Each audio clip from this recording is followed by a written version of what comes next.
Hello students, देखो बेटा last lecture तक हम ग्राफ पढ़ चुके थे। अब आगे कंटिन्यू करते हैं। देखो हम पढ़ रहे हैं motion in one dimension. Motion in one dimension. अब देखो मोशन इन वन डी को तीन डिफरेंट टाइप्स में ब्रेक कर देते हैं हम। एक है यूनिफॉर्म मोशन,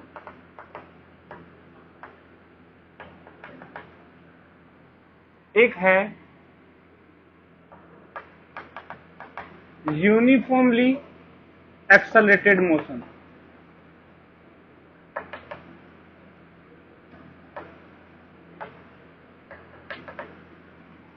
एक है नॉन यूनिफॉर्मली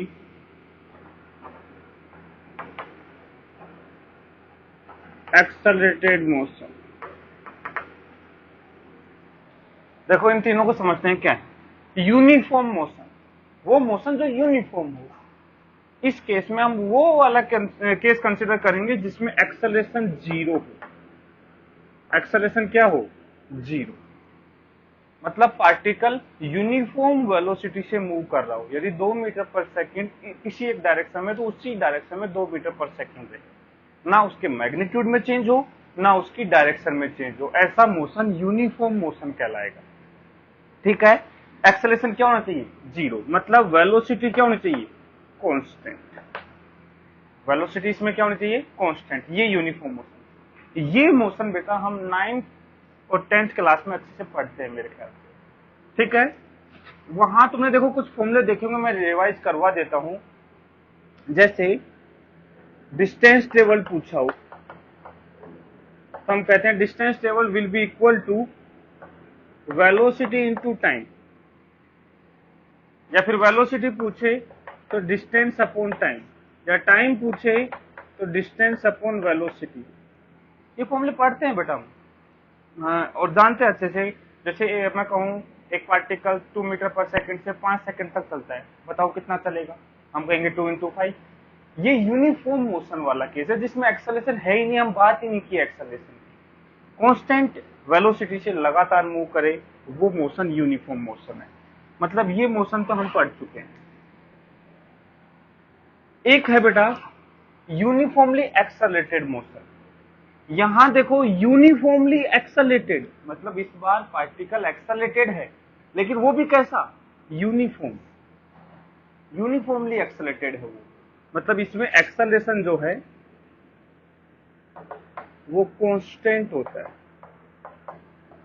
वेक्टर कांस्टेंट होता है। मतलब मैग्नीट्यूड और डायरेक्शन दोनों कांस्टेंट होंगे, सेम डायरेक्शन में लगेगा, और जो स्टार्टिंग में एक्सेलरेशन है वो उसके पास हमेशा रहेगा। ऐसे मोशन को हम बोलेंगे यूनिफॉर्मली एक्सेलरेटेड मोशन। तो इसके लिए भी देखो तुमने मोशन की इक्वेशन पढ़ी होंगी, कुछ इक्वेशन ऑफ मोशन। वैसे मैं आप आगे डेराइव करवाऊंगा उनको, लेकिन फिर भी बता देता हूं यहाँ पे। जैसे एक होता है v is equal to u plus a into t. v final velocity किसी टाइम t पर, u इनिशियल वेलोसिटी है, t टाइम है, a एक्सेलरेशन है। एक इक्वेशन पढ़ी होगी s is equal to u t plus half a t square. एक equation पढ़ी होगी v square is equal to u square plus 2as। और कुछ और भी इक्वेशन होती हैं, वो बाद में बात करेंगे हम। तो यूनिफॉर्मली एक्सेलरेटेड मोशन में ये है बेटा। इसमें एक्सेलरेशन कांस्टेंट होगा, magnitude as well as direction. कोई दिक्कत इसमें? हाँ, इसमें जो स्पीड है वो पार्टिकल की चेंज होगी, वहां पे कांस्टेंट रहेगी वेलोसिटी और स्पीड दोनों ही। यहां बात करते हैं नॉन यूनिफॉर्मली एक्सेलरेटेड मोशन। मतलब इस बार जो एक्सेलरेशन है वो नॉन जीरो है, लेकिन कांस्टेंट नहीं है। एक्सेलरेटेड तो है, लेकिन इस बार वो कांस्टेंट नहीं है। चाहे उसकी मैग्नीट्यूड बदले, चाहे उसकी डायरेक्शन बदले, एक्सेलरेशन बदल रहा है, तो वो नॉन यूनिफॉर्मली एक्सेलरेटेड मोशन आएगा। ये मोशन हम पढ़ चुके हैं। कैसे? देखो अभी हमने ग्राफ पढ़ने से पहले कुछ हमने इक्वेशन सोल्व करना सीखा था, जिसमें देखो एक्सेलरेशन जो है फंक्शन ऑफ टाइम है। एक्सेलरेशन चेंज हो रहा है टाइम के साथ, इसका मतलब क्या है, फंक्शन ऑफ टाइम है। तो एक्सेलरेशन से यदि हमें वेलोसिटी निकालनी है, एक्सेलरेशन से वेलोसिटी निकालनी है, तो बताओ क्या करते थे हम, इंटीग्रेशन। एक्सेलरेशन से वेलोसिटी निकालनी होती थी तो इंटीग्रेशन करते थे। और वेलोसिटी ये भी टाइम का फंक्शन आएगी, एक्सेलरेशन था वो भी टाइम का फंक्शन था, और वेलोसिटी से यदि एक्स निकालना है टाइम का फंक्शन, तो फिर से इंटीग्रेशन। ये हम पढ़ चुके हैं बेटा। यहां जिसमें हम एक्सेलरेशन को लिखते हैं dv बाई dt और v dv upon dx, velocity को लिखते हैं dx बाई dt। ठीक है, तो ये हम पढ़ चुके हैं बेटा। ये सब चीजें कैसे टाइम को इंट्रोड्यूस करते हैं, और ये सब ऐसे क्वेश्चन किए हैं हमने, वो नॉन यूनिफॉर्मली एक्सेलरेटेड मोशन के लिए। मतलब हम ये मोशन भी पढ़ चुके हैं और ये मोशन भी पढ़ चुके हैं, सिर्फ हमें यूनिफॉर्मली एक्सेलरेटेड मोशन को पढ़ना है। तो इस चैप्टर में आप पढ़ेंगे यूनिफॉर्मली एक्सेलरेटेड मोशन। ठीक है, इसको नोट करो, फिर आगे कंटिन्यू करते हैं बेटा। नोट कर लो, स्क्रीन को यहीं पॉज करो और कंप्लीट नोट करो।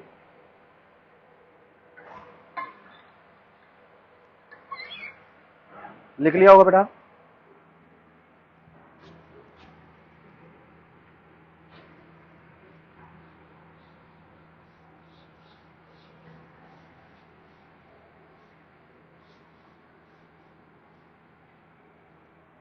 देखो बेटा, अब शुरू करने जा रहे हैं यूनिफॉर्मली एक्सेलरेटेड मोशन।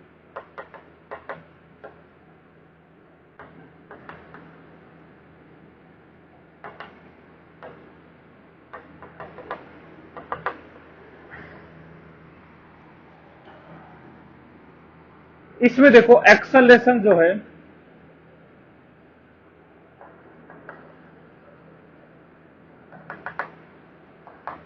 वो कांस्टेंट होता है। एक्सेलरेशन क्या होता है, कांस्टेंट। मान लिया उस कांस्टेंट को ए बोल दिया, क्या बोल दिया, ए से ए। एक्सेलरेशन क्या है, ए है, कांस्टेंट है जो। अब देखो बेटा, इस केस में हमें वेलोसिटी कितनी होगी, डिस्प्लेसमेंट क्या होगा, इन सब के बारे में बातें करनी है। तो हम फिर से देखो, हमारे पास एक ही तरीका है, जैसे हम नॉन यूनिफॉर्मली एक्सेलरेटेड मोशन में करते थे, वही काम यहां करने जा रहे हैं। हमने कहा एक्सेलरेशन जो है वो ए है।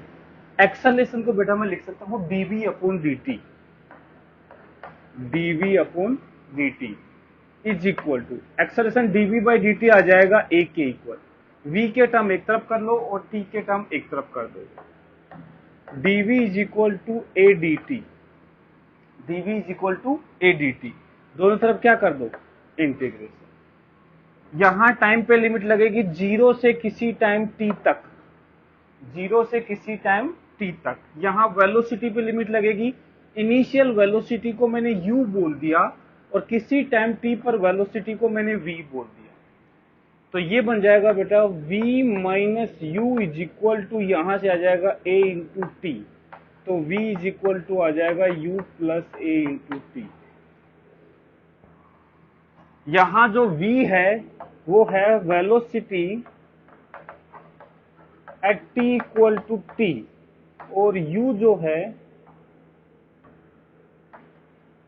ये है वेलोसिटी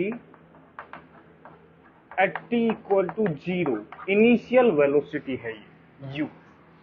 ए इसका एक्सेलरेशन है। ठीक है, ये पहली इक्वेशन ऑफ मोशन आ गई। अब देखो हमारे पास v इज इक्वल टू आ गया u plus a T. v को मैं लिख सकता हूं dx अपॉन dt। u तो बेटा इनिशियल वेलोसिटी है जो कुछ कांस्टेंट होगी, plus a into t. dt को इधर ले आओ तो dx is equal to u plus a t into d t, और दोनों तरफ क्या कर दो, इंटीग्रेशन। टाइम पे लिमिट लगेगी 0 से किसी टाइम t तक, x पोजीशन पे लिमिट लगेगी इनिशियल पोजीशन से फाइनल पोजीशन तक, x इनिशियल से x फाइनल तक, ये पोजीशन पे लिमिट लगेगी। तो ये बनेगा x final minus x initial is equal to, बेटा ये देखो u कांस्टेंट है एक, तो dt u dt इसका इंटीग्रेशन आ जाएगा u into t plus a t square by two, क्योंकि ए टी का इंटीग्रेशन आएगा टी स्क्वायर बाई टू, तो a t square by two x final minus x initial, ये होता है बेटा final position minus initial position, क्या होगा डिस्प्लेसमेंट, तो ये बन जाएगा s is equal to u t plus half a t square, s is equal to u t plus half a t square. यहां जो s है ये है डिस्प्लेसमेंट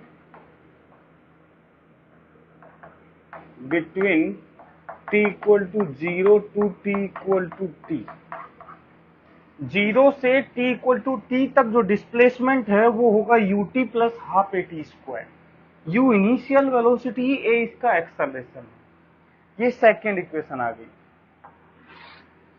इसके बाद देखो मुझे पता है एक्सेलरेशन जो है वो a के इक्वल है, एक्सेलरेशन को हमने dv बाई dt लिखा है, एक्सेलरेशन को यदि मुझे x के टर्म्स में लिखना हो तो हम कैसे लिखेंगे, v dv by dx, time के फंक्शन में ना लिख के हमें x के फंक्शन में लिखना हो तो इसको लिखेंगे v dv बाई dx, ये a के इक्वल हो गया। ये तो बेटा कांस्टेंट है a जो यहाँ एक्सेलरेशन है, x के टर्म एक तरफ कर दो, v के टर्म एक तरफ कर दो, तो v dv is equal to a dx, दोनों तरफ क्या कर दो इंटीग्रेशन, x पे लिमिट लगेगी बेटा x इनिशियल से x फाइनल तक, dv v पे लिमिट लगेगी u से v तक, तो v का इंटीग्रेशन आएगा बेटा देखो v के रेस्पेक्ट में ही चाहिए, जैसे x का x स्क्वायर बाई टू होता है ऐसे v का v स्क्वायर बाई टू होगा, लिमिट लगेगी u से v तक, a बेटा कांस्टेंट है ये इंटीग्रेशन से बाहर आ जाएगा, कांस्टेंट है वो इंटीग्रेशन से बाहर आ जाएगा। ऐसा हम तब ही कर पा रहे हैं जब a कांस्टेंट है और ये यूनिफॉर्मली एक्सेलरेटेड मोशन है, इसलिए एक कांस्टेंट को हम बाहर निकाल रहे हैं बार बार हर इंटीग्रेशन में। यदि ये कांस्टेंट नहीं होता तो ये फॉर्मूले ऐसे डेराइव नहीं होते, कुछ रिजल्ट अलग आता। तो a बाहर आ गया, dx का इंटीग्रेशन x बन जाएगा, तो ये बन जाएगा x और लिमिट लग जाएगी x इनिशियल से x फाइनल तक, ये बनेगा बेटा v स्क्वायर, पहले अपर लिमिट रखेंगे minus lower limit u square by two is equal to a into ये बन जाएगा x final minus x initial. ध्यान से देखो x final minus x initial वापस से क्या बन गया डिस्प्लेसमेंट, तो ये इक्वेशन बन जाएगी v स्क्वायर, टू को इधर ले आओ और u स्क्वायर को भी इधर ले आओ, तो ये बन जाएगा v square is equal to u square plus 2as, v square final velocity का square is equal to initial velocity का square plus twice of acceleration into displacement, ये थर्ड इक्वेशन आ गई हमारे पास। ध्यान से देखो तीनों इक्वेशन में कुछ खास बात ये है कि जैसे मान लो मेरे को एक रिलेशन चाहिए वेलोसिटी और टाइम के बीच में, तो हम ये रिलेशन लगा देंगे v is equal to u plus a t. मान लो इनिशियल वेलोसिटी दे रखा है और एक्सेलरेशन दे रखा है, किसी टाइम पर वेलोसिटी पूछा है तो हम ये फॉर्मूला लगा देंगे। ये जो रिलेशन है ये डिस्प्लेसमेंट है टाइम के फंक्शन में, यदि हमें डिस्प्लेसमेंट और टाइम या पोजीशन और टाइम में रिलेशन चाहिए तो हम ये वाला रिलेशन लगा देंगे। और ये जो रिलेशन है बेटा, यदि किसी क्वेश्चन में टाइम की ना तो बात की है ना वो चाहता है कि तुम बात करो, मतलब टाइम से कोई मतलब ही नहीं है, उस केस में ये इक्वेशन लगाओ v square equal to u square plus 2as, time से इंडिपेंडेंट है। यदि टाइम की बात नहीं की है, ना तो तुम्हें टाइम दिया है ना तुम्हें टाइम निकालने के लिए कहा है, तो ये इक्वेशन लगाओ v square equal to u square plus 2as में टाइम की रिक्वायरमेंट नहीं होगी।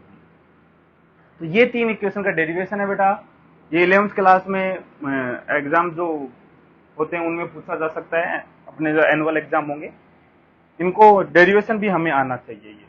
और ये सारे डेरिवेशन बेटा हम ग्राफिकल मेथड से भी निकाल सकते हैं। ग्राफिकल मेथड से कैसे निकालेंगे, एरिया अंडर कर्व करके। हमें पता है यदि मान लो हमें डिस्प्लेसमेंट चाहिए तो हम क्या करेंगे, वीटी कर्व का एरिया निकालेंगे, उससे हमें डिस्प्लेसमेंट मिलेगा। मान लो चेंज इन वेलोसिटी चाहिए तो क्या करेंगे, चेंज इन वेलोसिटी किसका एरिया देता है, एटी कर्व का एरिया। एटी कर्व का एरिया क्या बताता है, चेंज इन वेलोसिटी। तो यदि change in velocity v minus you चाहिए तो एटी कर्व का एरिया लगाओ, डिस्प्लेसमेंट चाहिए तो ये लगा दो। तो ग्राफिकल मेथड से भी हम ये चीजें निकाल सकते हैं, इनको नोट करो। ये भी देखो हमने पढ़ा था, याद करो, v square minus u square by 2 बना था, कौन से कर्व में बना था, एक्स कर्व में, जिसमें v dv बाई dx लिखा था, लास्ट में पढ़ाया था मैंने। तो ये वहां से उसके एरिया से निकाल सकते हैं, उसको ग्राफिकल मेथड बोलते हैं। तो कभी ग्राफिकल मेथड से डेरिवेशन पूछे तो सिर्फ एरिया अंडर कर्व से निकालना है। ये वाला आ जाएगा एटी कर्व से, ये आ जाएगा वीटी कर्व से, ये आ जाएगा एक्स कर्व से। निकाल के ट्राई कर लेना एक बार, इसको नोट करो बेटा, फिर आगे कंटिन्यू करते हैं। लिख लिया होगा?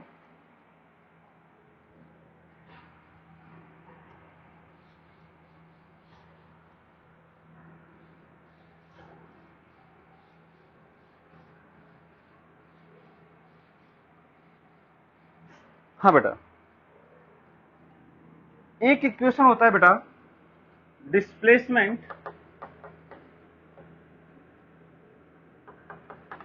इन nth second, displacement in nth second. देखो ये क्या कर रहा है, जैसे मान लो एक यूनिफॉर्मली एक्सेलरेटेड मोशन, ध्यान रखना ये nth second in uniformly accelerated motion. हम सारी बातें अब यूनिफॉर्मली एक्सेलरेटेड मोशन के लिए करने जा रहे हैं बेटा। nth सेकेंड का डिस्प्लेसमेंट, जैसे मान लो एक पार्टिकल t इक्वल टू 0 से स्टार्ट करता है, उसकी कुछ भी इनिशियल वेलोसिटी जो भी कुछ रही है, लेकिन हमें पूछा जाए कि बताओ थर्ड सेकेंड में कितना डिस्टेंस चलेगा, थर्ड सेकेंड। तो देखो उसका सिंपल सा तरीका है कि थर्ड सेकेंड में हमें डिस्प्लेसमेंट पूछ रहा है पार्टिकल का, तो हम देखो एक काम करेंगे। देखो फर्स्ट सेकंड होता है 0 से 1, ध्यान से समझना, फर्स्ट सेकंड 0 से 1, सेकंड सेकंड होगा t इक्वल टू 1 से t इक्वल टू 2, ऐसे थर्ड सेकंड होगा t इक्वल टू 2 से t इक्वल टू 3। मतलब t इक्वल टू 2 से t इक्वल टू 3 की बात की है, इतने टाइम का डिस्प्लेसमेंट पूछा है। तो देखो खुद सोचो, यदि तुम्हें कोई बता दे कि पार्टिकल का t इक्वल टू 2 पे डिस्प्लेसमेंट 4 मीटर था और t इक्वल टू 3 पे डिस्प्लेसमेंट 6 मीटर हो गया, तो बताओ t इक्वल टू 2 और 3 के बीच में कितना डिस्प्लेसमेंट हुआ। तो तुम कहोगे सर 2 तक 4 था, 3 पे 6 हो गया, तो माइनस कर देंगे 2 मीटर आ जाएगा। मतलब 3 तक के डिस्प्लेसमेंट को 2 तक के डिस्प्लेसमेंट से सब्ट्रैक्ट कर देंगे, तो ये हमें उस टाइम थर्ड सेकंड का डिस्प्लेसमेंट मिल जाएगा। यही काम हमें nth सेकंड के लिए करना है। nth सेकंड की यदि बात करें तो देखो ये मोशन है, ये t इक्वल टू n आएगा, ये t equal to n minus 1 आएगा। nth सेकंड, इसका मतलब होता है t equal to n minus 1 to t equal to n। ध्यान से समझना, फर्स्ट सेकंड 0 से 1 होता है, सेकंड सेकंड 1 से 2, थर्ड सेकंड 2 से 3। देखो थर्ड तो शुरुआत हो रहा है 3 माइनस 1 2 से, तो इसलिए मैंने n माइनस 1 से n सेकंड लिखा। इस डिस्प्लेसमेंट को, ये जो डिस्प्लेसमेंट है इसको s nth बोलेंगे। ध्यान समझना, n सेकंड का डिस्प्लेसमेंट और nth सेकंड का डिस्प्लेसमेंट दोनों में डिफरेंस है। n सेकंड का डिस्प्लेसमेंट बताता है टोटल n सेकंड का डिस्प्लेसमेंट, 0 से लेके n। nth सेकंड का डिस्प्लेसमेंट बताया सिर्फ उस टाइम का डिस्प्लेसमेंट, उस एक सेकंड का डिस्प्लेसमेंट।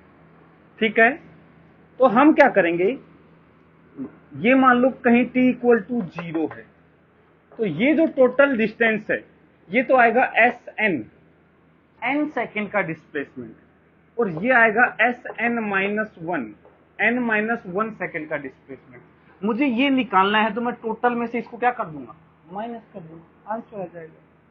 तो ये आएगा Snth will be equal to Sn minus Sn minus 1। ये है n सेकंड का डिस्प्लेसमेंट, ये है n माइनस 1 सेकंड का डिस्प्लेसमेंट 0 से। तो ये Sn बेटा, n सेकंड के डिस्प्लेसमेंट का फॉर्मूला तो हम जानते हैं, मान लो t सेकंड में निकालना है तो s is equal to ut plus half t square लगाते हैं। t की जगह इसमें तो क्या रख देंगे, n, और इसमें t क्या रख देंगे, n माइनस 1, तो दोनों का फॉर्मूले में रख दो। तो एस एन एथ will be equal to s n हो जाएगा u इंटू टी, टी हो जाएगा बेटा n यहाँ पे u t plus half a t square, ये एस एन हो गया, minus s n minus one, u t हो जाएगा बेटा n minus one plus half a n minus one का स्क्वायर, ये एस एन एथ आ गया। सोल्व करते हैं, एस एन एथ इज इक्वल, बेटा ये यू एन है और ये यू एन माइनस वन है, मतलब यू एन माइनस यू, तो यू एन तो कैंसिल हो जाएगा और माइनस यू बचेगा, तो ये माइनस माइनस प्लस हो जाएगा, तो इन दोनों के सब्ट्रैक्शन से बचेगा यू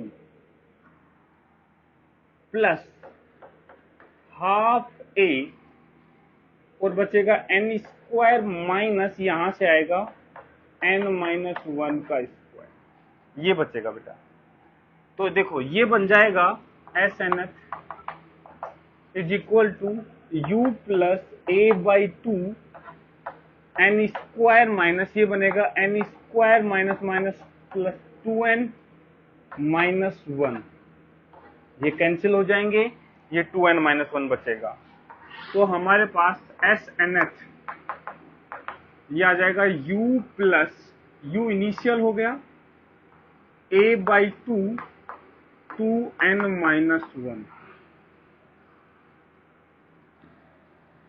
u इनिशियल वेलोसिटी है 2n माइनस वन, ठीक है, ये nth सेकंड का डिस्प्लेसमेंट आ गया, ये फॉर्मूला भी काम का है बेटा, याद रख सकते हैं, या फिर ये दोनों को सब्ट्रैक्ट करके निकालेंगे, थोड़ी कैलकुलेशन ज्यादा होगी, याद रखेंगे तो इजीली सोल्व हो जाएगा। तो ये भी हमें याद होना चाहिए, इसको फोर्थ इक्वेशन की तरह याद रखेंगे, v is equal to u plus a t, s is equal to u t plus half a t square, v square is equal to u square plus two s, next हो जाएगी s n s is equal to u plus a by two two n minus one. यहाँ पे nth जो देगा, जैसे third second का पूछा है तो n इक्वल टू 3 रख देंगे, फिफ्थ सेकंड का पूछा है तो हम n इक्वल टू 5 रख देंगे ऐसे, लेकिन किसी एक सेकंड का पूछा है, इसके लिए कंडीशन यही है बेटा कि जो टाइम ड्यूरेशन जो पूछा है वो 1 सेकंड का होना चाहिए, 1 सेकंड से कम या ज्यादा के लिए ये फॉर्मूला अप्लाई नहीं कर सकते। मतलब थर्ड सेकंड का पूछेगा, फोर्थ सेकंड का पूछेगा तो कर सकते हैं, लेकिन वो कहे कि t इक्वल टू 2 से t इक्वल टू 4 तक बताओ, तो फिर ये फॉर्मूला इस्तेमाल हम नहीं कर सकते। टाइम ड्यूरेशन सिर्फ 1 सेकंड होना चाहिए, ठीक है। कंडीशन जो है इसके लिए वो ये है, कांस्टेंट एक्सेलरेशन, कांस्टेंट एक्सेलरेशन होना चाहिए, और टाइम इंटरवल जो है must be 1 second. Time interval क्या होना चाहिए? 1 सेकेंड होना चाहिए। जैसे एग्जांपल, एक्सेलरेशन कांस्टेंट है t इक्वल टू, जैसे मान लो इसने कह दिया 5th सेकेंड, इसको कहेंगे t इक्वल टू 4 से t equal to 4 to t equal to 5 second. तो ये इसमें हम लगा सकते हैं, इसमें हम ये लगा सकते हैं, क्या कर देंगे, put n equal to 5, 5th second के लिए 5 रख देंगे। यदि मान लो ऐसे बात कही, third half second, third half second, ध्यान से समझना इसको, ये अच्छा है बेटा। थर्ड हाफ सेकेंड, यहां मतलब ये हाफ आपका काउंट कर रहा है। फर्स्ट हाफ होगा 0 से हाफ तक, 1/2 तक। सेकेंड हाफ होगा 1/2 से 1, मतलब जैसे 1 का इंटरवल चल रहा है ऐसे हाफ का इंटरवल चलेगा। तो 0 से 1/2 फर्स्ट हाफ, 1/2 से 1 सेकेंड हाफ, तो थर्ड हाफ होगा 1 से 1.5 सेकेंड तक। तो ये मतलब है t equal to 1 to t equal to 1.5 second. तो बताओ इसके लिए लगा सकते हैं? नहीं, इसके लिए हम नहीं लगा सकते ये फॉर्मूला। क्यों? क्योंकि ये इंटरवल कितना है, हाफ सेकेंड है, नहीं लगा सकते। ऐसा पूछे, from t equal to 1.2 second to t equal to 2.2 second. यदि 1.2 सेकेंड से 2.2 सेकेंड के लिए पूछे तो इसमें हम ये लगा सकते हैं बेटा।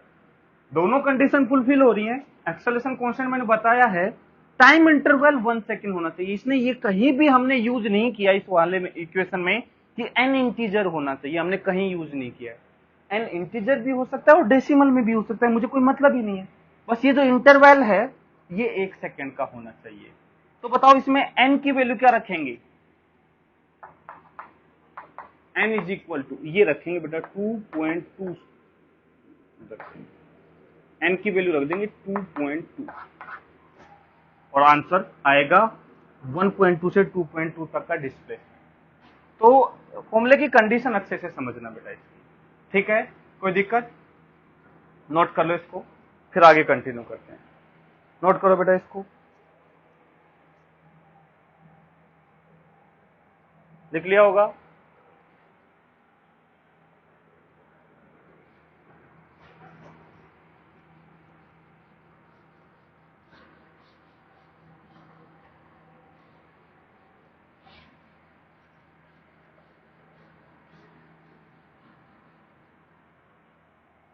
देखो बेटा, अब बात करते हैं एवरेज वेलोसिटी। एवरेज वेलोसिटी इन uniformly accelerated motion. Uniformly accelerated motion में एवरेज वेलोसिटी की बात करें, मुझे पता है वी एवरेज जो होता है तो वो होता है डिस्प्लेसमेंट अपॉन टाइम। तो देखो मैंने कहा एवरेज चाहिए हमें, तो देखो इसमें फॉर्मूला लगा देते हैं डिस्प्लेसमेंट का। डिस्प्लेसमेंट हो जाएगा UT plus half a t square और टाइम हो जाएगा टी। टी कैंसिल हो जाएगा एक, तो वी एवरेज बचेगा हमारे पास u plus a t by two, u plus a t by two. तो इसको ऐसा करते हैं, एलसीएम ले लेते हैं, 2u plus a t by to. इसको हम ऐसा लिख देते हैं u plus a t by to. एक ही तो बात है, 2u को लिख दिया u प्लस u, तो u plus a t by two. u तो क्या है? Initial velocity. u plus a t क्या है? Final velocity by two. इसका मतलब so in uniformly accelerated motion average velocity will be equal to v initial plus v final by 2। Uniformly accelerated motion में average velocity initial plus final velocity by 2 होती है, ठीक है बेटा? ऐसा इसलिए है बेटा इसमें क्योंकि यहां देखो जो वेलोसिटी जो है v is equal to u plus a t होता है, मतलब वेलोसिटी और टाइम में एक लीनियर रिलेशन होता है। तो लीनियर, जब भी कोई लीनियर रिलेशन होता है तो उसका एवरेज जो है उस लीनियर रिलेशन का मिड पॉइंट होता है, इसीलिए ऐसा हुआ है v initial plus v final by 2। ये ग्राफ भी बनाएंगे हम इसके अभी।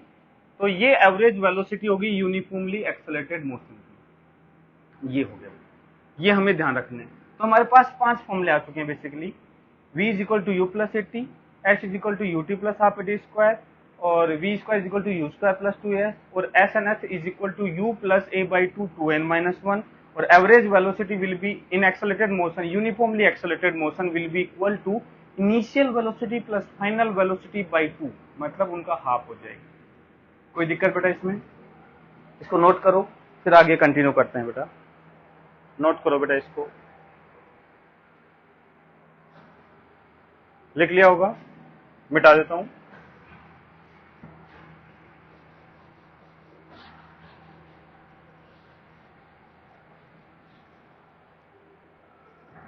हाँ बेटा, अब ग्राफ भी देख लेते हैं। ग्राफ इन यूनिफॉर्मली एक्सेलरेटेड मोशन।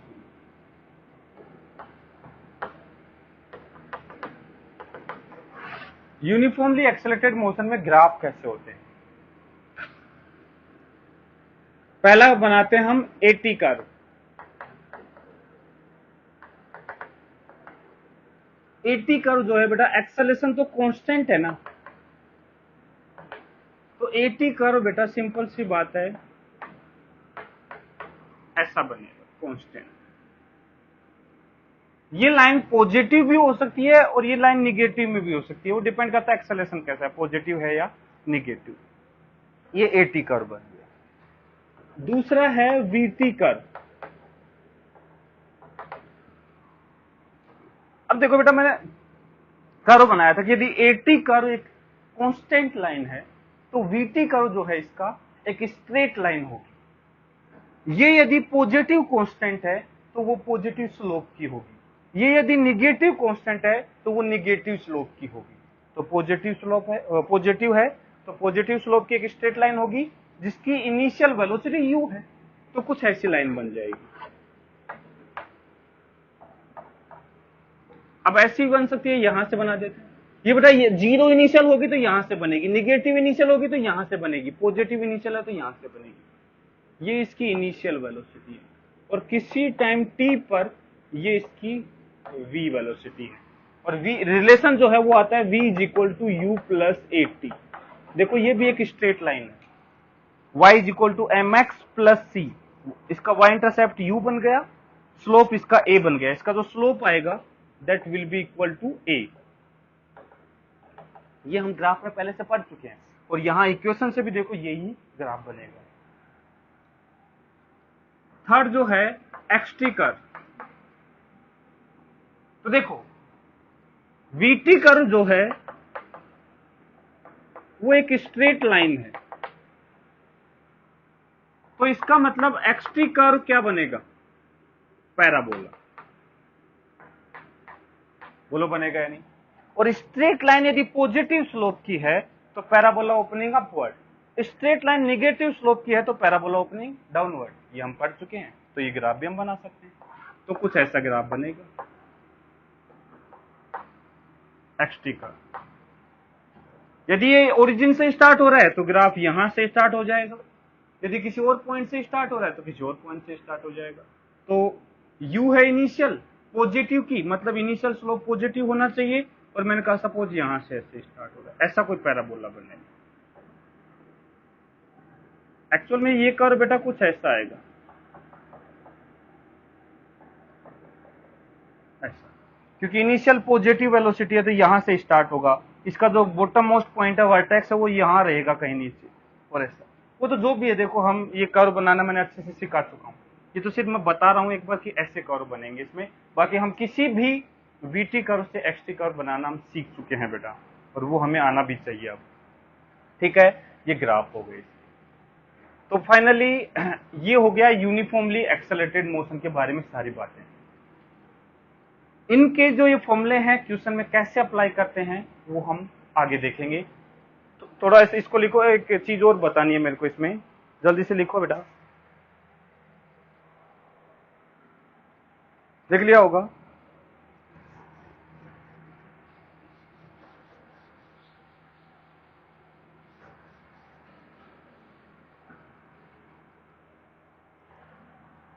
अब देखो ध्यान से, एक चीज बताना है, साइन कन्वेंशन।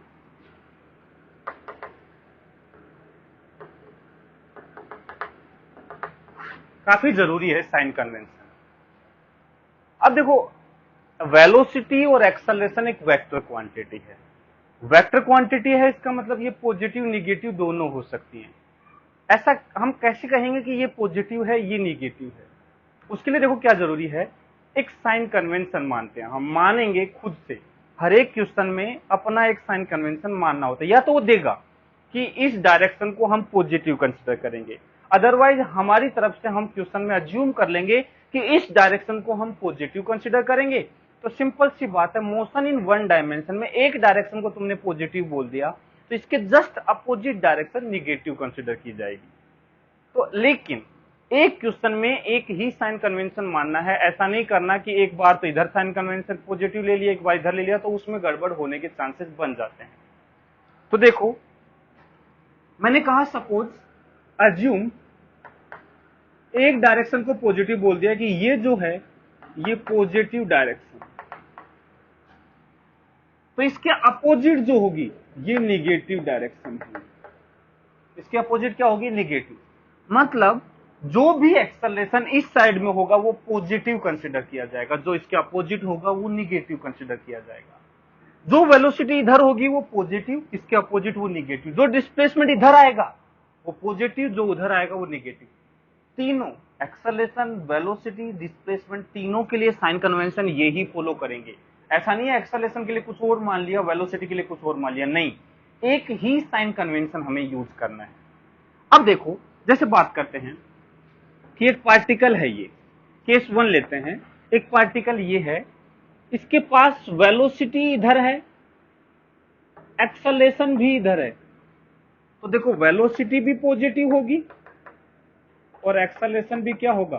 पॉजिटिव होगा। दोनों पॉजिटिव होंगे, एक्सेलरेशन भी इधर है, वेलोसिटी भी इधर है, दोनों पॉजिटिव डायरेक्शन में, तो पॉजिटिव होंगे। यदि हम बात करें टाइम के साथ, तो देखो टाइम बढ़ेगा तो उसके साथ साथ मुझे पता है यदि वेलोसिटी की डायरेक्शन में एक्सेलरेशन, तो वेलोसिटी बढ़ेगी।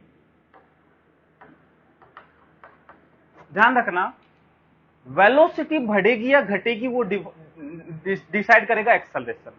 यदि एक्सेलरेशन पॉजिटिव है, वेलोसिटी कुछ भी हो, एक्सेलरेशन यदि पॉजिटिव है तो वेलोसिटी कंटिन्यूअसली बढ़ेगी, और एक्सेलरेशन निगेटिव है तो वेलोसिटी कंटिन्यूअसली घटेगी। मैं पहले भी बता चुका हूं और कुछ ट्रू फॉल्स भी करवाए थे मैंने इसके ऊपर। वेलोसिटी बढ़ेगी या घटेगी सिर्फ एक्सेलरेशन पॉजिटिव या निगेटिव से हम बता सकते हैं, लेकिन स्पीड हमें देखना पड़ेगा। यदि पार्टिकल इधर ही चल रहा है और एक्सेलरेशन भी इधर ही है तो स्पीड भी बढ़ेगी। सेकंड कंसीडर करते हैं। देखो इस बार हम कहेंगे कि वेलोसिटी पार्टिकल के पास इधर की तरफ है, लेकिन एक्सेलरेशन इसके पास बैकवर्ड डायरेक्शन में, तो यहां वेलोसिटी तो ग्रेटर देन 0 होगा या कहूं पॉजिटिव होगी। एक्सेलरेशन को यहां निगेटिव बोला जाएगा क्योंकि वो इसके अपोजिट डायरेक्शन में, निगेटिव वाले डायरेक्शन में। अब यदि बात करें टाइम बढ़ेगा तो वेलोसिटी के बारे में क्या कहोगे? मैंने कहा एक्सेलरेशन यदि निगेटिव है तो वेलोसिटी जो है वो डिक्रीज होगी क्योंकि एक्सेलरेशन क्या है? निगेटिव। स्पीड के बारे में देखते हैं। मुझे पता है पार्टिकल चल इधर रहा है लेकिन इसको कोई पकड़ के पीछे की तरफ खींच रहा है। एक्सेलरेशन मैंने बताया था कि कोई इसको पीछे की तरफ खींच रहा है क्योंकि उधर की तरफ एक्सेलरेशन है, तो इसका मतलब ये धीरे धीरे धीमा होता चला जाएगा, तो इसकी स्पीड जो है वो भी घट रही है। थर्ड केस लेते हैं। इस बार देखो पार्टिकल के पास वेलोसिटी जो है वो इस डायरेक्शन में, लेकिन एक्सेलरेशन इधर की तरफ, तो इस बार वेलोसिटी निगेटिव होगी बेटा और एक्सेलरेशन इस बार पॉजिटिव होगा। साइन कन्वेंशन, इधर की तरफ जो है वो पॉजिटिव, इधर की तरफ जो है वो निगेटिव। इसका मतलब अब देखो टाइम बढ़ेगा तो एक्सेलरेशन पॉजिटिव तो वेलोसिटी तो बढ़ेगी। ये पार्टिकल इधर चल रहा है, इसकी वेलोसिटी निगेटिव है, -3 मीटर पर सेकेंड है। थोड़ी देर बाद -2, -1, 0 रेस्ट पे भी आ जाएगा। तो माइनस से 0 आ रहा है तो मतलब क्या हो रही है? बढ़ रही है। फिर 0 से आगे चलेगा तो भी बढ़ेगी। तो वेलोसिटी तो एक्सेलरेशन पॉजिटिव है तो बढ़ेगी ही बढ़ेगी, लेकिन स्पीड के बारे में क्या ख्याल है? इस टाइम पर स्पीड घट रही होगी। क्यों? क्योंकि पार्टिकल चल उधर रहा है और एक्सेलरेशन इसका अपोजिट डायरेक्शन में, तो स्पीड कम होगी। थोड़ी देर बाद ये रेस्ट पे आएगा, फिर ये अपोजिट डायरेक्शन चलेगा, फिर इसकी स्पीड लगातार बढ़ती चली जाएगी। लेकिन हमें इस टाइम की बात करनी है। इस बार देखो वेलोसिटी इधर है, एक्सेलरेशन भी इधर है पार्टिकल के पास, तो वेलोसिटी भी निगेटिव है और एक्सेलरेशन भी निगेटिव है, तो टाइम के साथ साथ वेलोसिटी जो है निगेटिव, एक्सेलरेशन मतलब घटेगी, और स्पीड बेटा उधर ही वेलोसिटी है, उधर ही खींचा जा रहा है, तो स्पीड तो इसकी क्या होगी? बढ़ेगी। वेलोसिटी इसलिए घट रही है क्योंकि निगेटिव थी और ज्यादा निगेटिव हो रही है, तो छोटी होती जा रही है, डिक्रीज करती जा रही है, इसलिए ऐसा है। तो ये साइन कन्वेंशन बहुत जरूरी है, आना चाहिए। एक्सल जो v equal to u plus a t है, इसमें v का साइन, u का साइन, a का साइन सारे हम इस साइन कन्वेंशन से ही लिखेंगे। हमें अज्यूम करना ही पड़ेगा एक डायरेक्शन को पॉजिटिव, दूसरी अपने आप निगेटिव हो जाएगी। तो क्वेश्चन में और भी प्रैक्टिस करेंगे इस चीज के लिए, तो इसको नोट करो। बाकी इसके क्वेश्चन की प्रैक्टिस हम नेक्स्ट लेक्चर में करेंगे। तब तक ये सारे फॉर्मूले अच्छे से याद होने चाहिए। Okay, thank you.